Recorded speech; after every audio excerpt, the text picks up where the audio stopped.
दोस्तों, क्या आप जानना चाहते हैं जैसे ही मौसम चेंज होता है तो मच्छर की आमद शुरू हो जाती है और ख़ासकर डेंगू मच्छर जो बहुत ही ख़तरनाक होता है।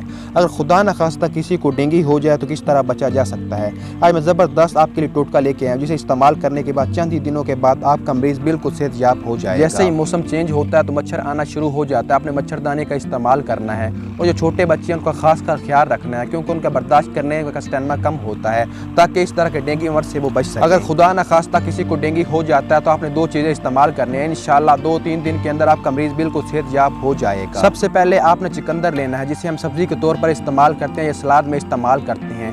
आपने अपने मरीज को चुकंदर खिलाना है। अगर चुकंदर नहीं खा सकता तो दिन में 3 से 4 मरतबा आपने चुकंदर का जूस पिलाना है। दूसरी चीज़ है अनार। जितना ज़्यादा हो सके अपने मरीज को अनार खिलाएं। अगर अनार नहीं खा सकता तो अनार का जूस पिलाएं। ये दोनों चीज़ें आपने दिन में 4 से 5 मरतबा खिलानी है।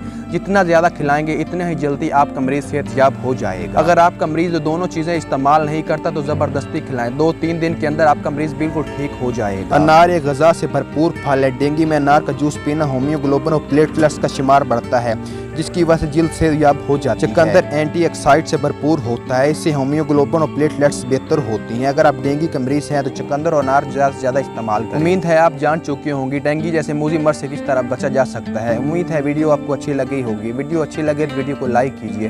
चैनल पर न्यू है चैनल को सब्सक्राइब कीजिए। बेल आइकन को प्रेस करें ताकि इस तरह की मज़ीद आने वाली वीडियो को नोटिफिकेशन आपको मिल सके।